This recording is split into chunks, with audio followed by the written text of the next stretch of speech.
Okay, welcome to the Denver VA. We're going to do a quick show of how to replace a broken or cracked bezel on an Alaris Infusion Pump currently owned by CareFusion.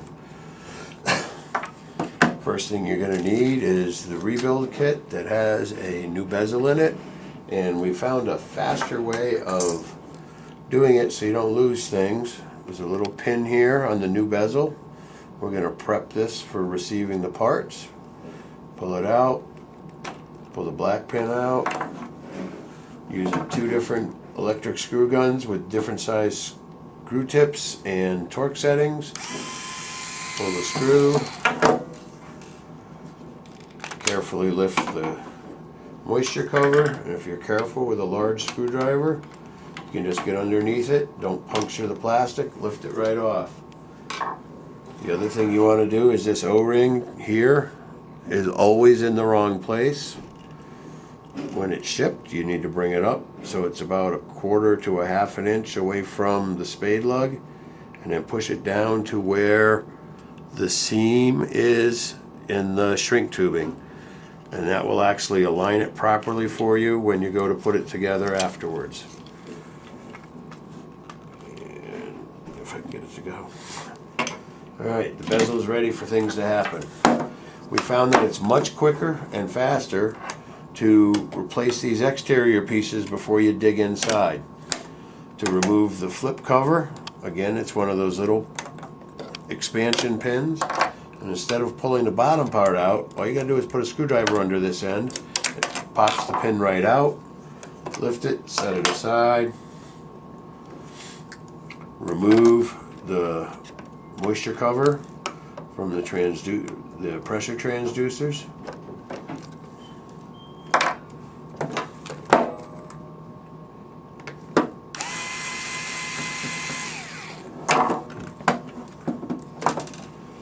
This one you can just rip right off because you're not going to need it. You got a new one to go in. The pressure transducers is the fluid side occlusion, patient side occlusion. We found that you don't have to recalibrate as often if you replace them back where they were. Pop it out, put the patient side occlusion one back in, grab the fluid side, pop it free. We discovered also if you slightly bend these pins down, it'll be a lot easier reassembly to put the cable back on. Just put it in the hole. Of course it's not going to go right because we're taping. Snap it in. Then you can put your moisture cover back on. It drops in place. Push it down all the way. Put the screw in.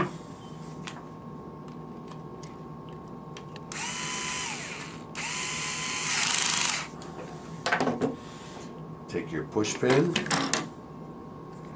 Put it back in.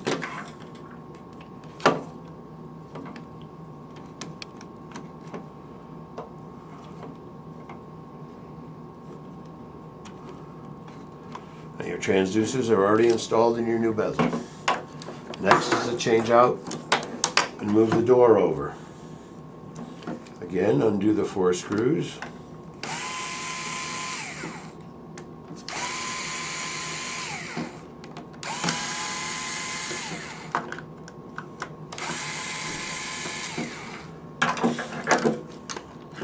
And if you take a small screwdriver, there's a lip right here you can get a hold of.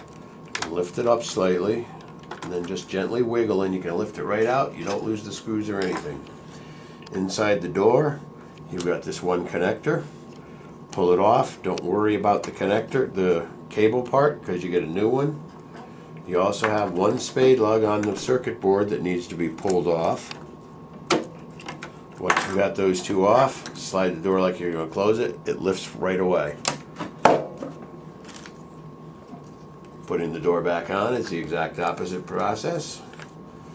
You have to put it on like you're closing the door to get the hinge to it to engage, and then just open it up.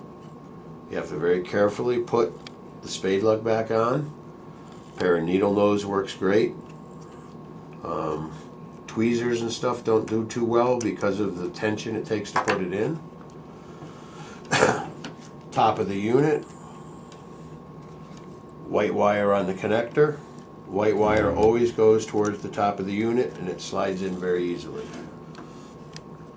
The next thing is the O-ring down here. That fits in the groove to create the seal when you close it.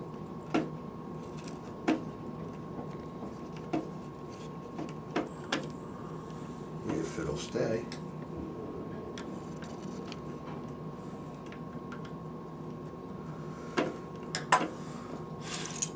Put your cover back on and screw it down.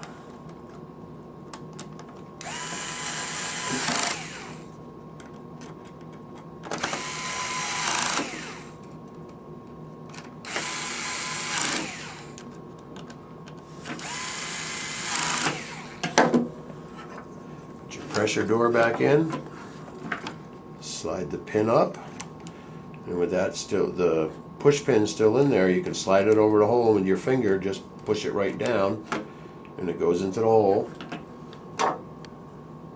Then you get the pin part and you can just set it in and push it down and it'll lock it all in place for you.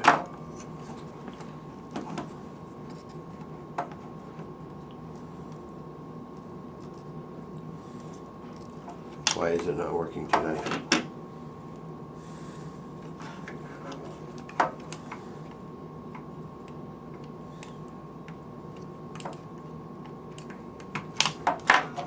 Check your door to make sure it opens and closes easy.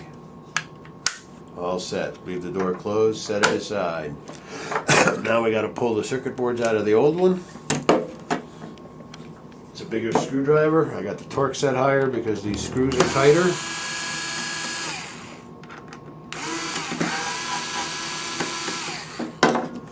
This connector will lift out usually if you wiggle it a little bit.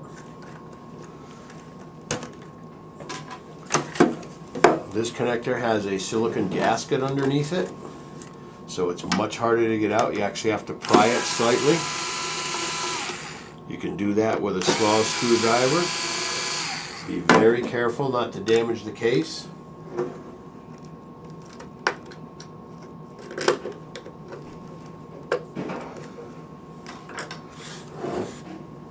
And if you want to preserve this seal, you just use a disposable scalpel. You can gently slide it underneath the edge and pull it straight down. Fold it back, and nobody will ever know you were inside.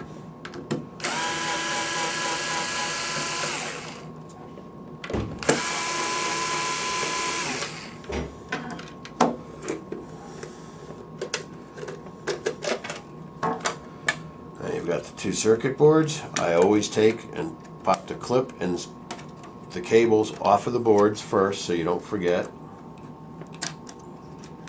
There's a clip on this one that you push towards the connector and lift up. It comes right out. Again, you got your cable. Pull it off. You've got a ground screw you have to remove.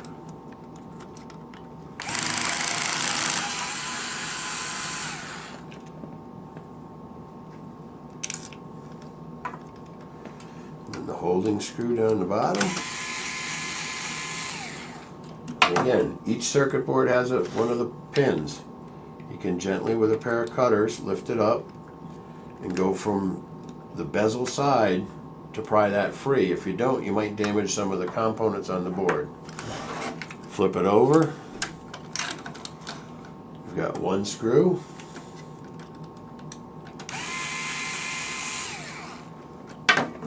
And the pin again. It's always a good idea to grab a hold of it away from components on the circuit board. Once you have those off, stand it up, and the circuit boards will lift right away.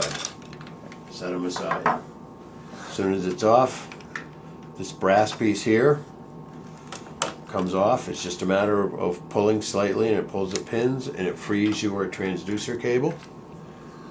Now you can see by flexing them up a little, the pins up, it's much easier to get the cable to go on and then just push it down so it's flat. Got the same thing down here on the patient side.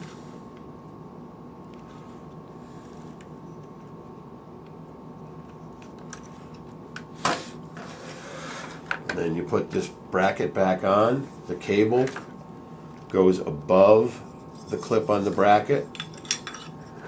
If you center the hole in the top, you can very gently just pull it. Oop, popped off. You can gently pull it in. It'll literally snap right into place for you. Make sure your cable's still free. Now you have to take and rotate the assembly. If you look, you've got different size openings. I always go for the large opening in this timing disc, and you'll see why when we go to replace the air and line module. Now we're going to take the motor and move it over. It's just on the rubber. It's got little clip pins that you just push right on and off. Make sure you get the orange O-ring. I found it's easier to put the O-ring in and then the motor. This gear does slide off easily as well. Keep track of it so you don't lose it. Put the motor on, put the cover back on, and push the little holes right onto the pins on the bezel assembly.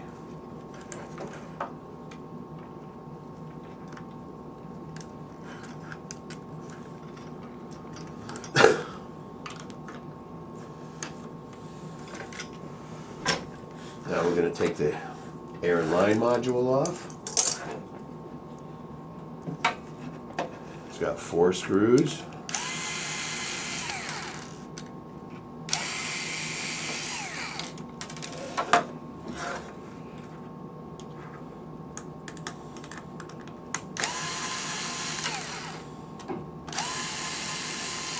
Once you have the screws loose, you have to look up inside and get that timing thing lined up just like you did on the new one. It's a lot harder, and I really can't show you on the video, but when you lift it up, it's usually stuck a little bit. Wiggle it and it'll lift away. The reason you have to set that is the photocoupler here. It's got an LED on one side and a photoresistor on the other, and that's how it checks the timing. It's just an optical timing coupler. Open the door slightly so you can just drop this right in.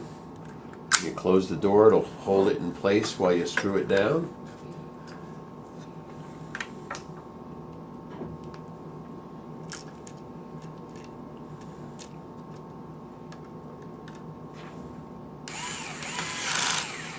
It's very important not to over tighten the screws or you'll crack the plastic for the housing.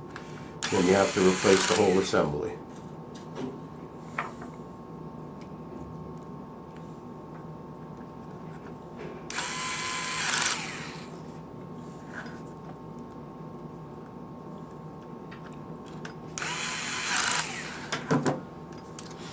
Also, when you're doing it, there's a little metal tube inside. That's what you're screwing your boards to. Make sure you don't lose that. When you tilt it, sometimes it slides right out on you. Now that you've got that done, this is complete. You can throw this into the trash. Next up is to put the circuit boards back on. There's pins on that bracket we reattached that fit the holes on the circuit boards. Lay it right on top. I found it's much easier to help keep the boards in place to put the connectors on before you go any farther. Don't forget this black clip that holds the air and line module connector. This one's for the pressure transducers for occlusions, and this is your motor cable. Once those are in place, you got to reconnect on your cable to the circuit board. First thing you want to do is attach your ground lug.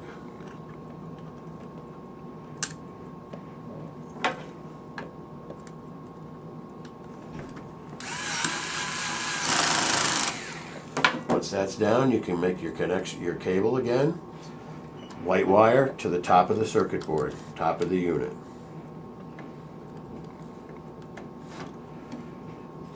You got one of the push type pins that goes in this hole. And then you put the insert back in. And then you have the second screw on the bottom of this board.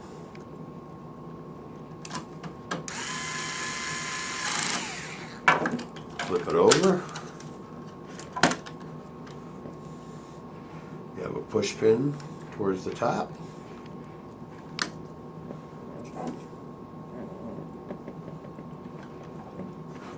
One screw down the bottom.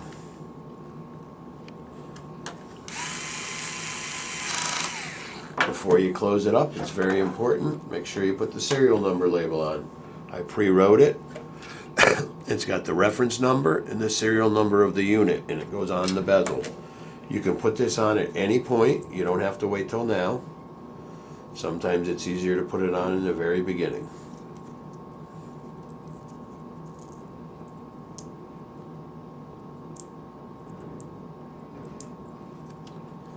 If it'll come off of the sticky.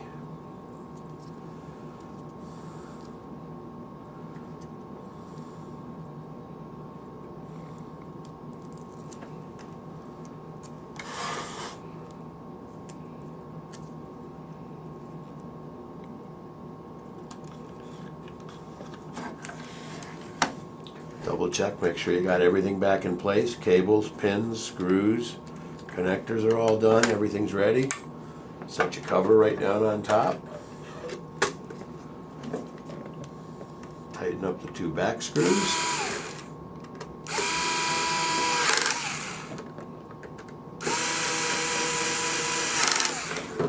Put your seal back down. The side with the seal again has the connector that has that silicone seal on it. It's very hard to get this down. You have to push it hard and use the screws to finish pulling it down and in.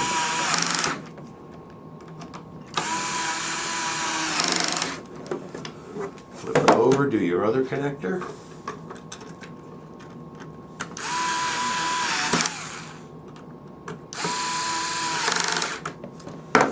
Double check the ground to make sure you got no spare parts.